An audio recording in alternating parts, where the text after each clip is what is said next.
नमस्कार मित्रों, स्वागत है आपका हमारे रामायण मंथन पॉडकास्ट में।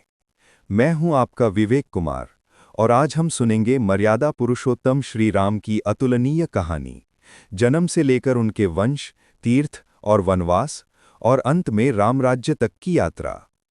बहुत समय पहले एक शक्तिशाली और धर्मप्रिय राजा दशरथ के घर हुआ एक दिव्य संकेत।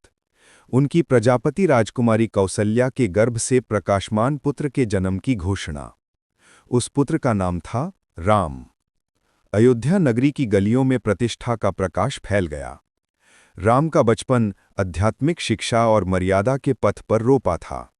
उन्होंने सीखा कर्तव्य, धर्म और प्रेम की गहरी सीख अपने गुरुओं और माता-पिता से। जब राम बड़े हुए, राजा जनक की पुत्री सीता के स्वयंवर का समय आया। स्वयंवर की घटना ने दर्शाया कि मर्यादा पुरुषोत्तम श्री राम अपना बल और अधिकार सबसे पवित्र ढंग से दर्शाते थे। शिव के धनुष को तोड़कर राम ने अपनी वैभव और शौर्य का प्रमाण दिया और सीता जी उनकी पत्नी बनी। इस मिलन से जन्मा एक परंपरा, प्रेम, सम्मान और कर्तव्य पर आधारित। परंतु जीवन हमेशा सहज नहीं होता। राजा दशरथ की पत्नी कैकई ने एक विनती की, जिसके कारण राम को छोड़ना पड़ा राज्य और निकलना पड़ा वनवास की ओर, 14 वर्ष का वनवास। सीता जी और उनके भाई लक्ष्मण ने सहभागिता दी इस कठिन यात्रा में। वन का जीवन, तपस्या और परीक्षा की घड़ियां। राम ने अपना हर कदम धर्म और मर्यादा के मार्ग पर रखकर चलना चुना। वनवास के दौरान एक अत्यंत घटना घटित हुई। लंका के राजा रावण ने सीता जी का हरण किया।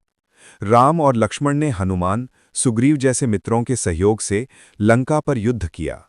दुश्मन से लड़ते हुए राम ने अपनी शक्ति और दृढ़ निश्चय का प्रदर्शन किया।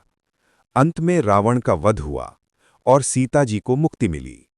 ये जीत सिर्फ सेना की नहीं, बल्कि धर्म और सत्य की जीत थी। जब वनवास का समय पूरा हुआ, राम अपनी पत्नी सीता और भाई लक्ष्मण के साथ अयोध्या लौटकर अपना राज्य संभाले। उन्होंने राज्य की मर्यादा, न्याय और धर्म के आधार पर वैसा व्यवहार स्थापित किया कि लोग इसे राम राज्य के नाम से याद करते हैं। व्यक्ति और समाज दोनों के लिए एक आदर्श स्थापित किया गया, प्रेम, संवेदना और न्याय का संगम। यही थी श्री राम जी की प्रमुख कहानी। उनका जीवन हमें सिखाता है कि धर्म और मर्यादा का पालन कभी आसान नहीं होता, लेकिन सत्य और प्रेम की राह पर स्थिर रहने वालों का जीवन अमर हो जाता है। अगले एपिसोड में हम सुनेंगे कुछ और किस्से, राम जी के मित्र, उनके परीक्षा और वनवास के दिनों की कथाएं। तब तक के लिए जय श्री राम। धन्यवाद, आपने सुनिए हमारी कहानी।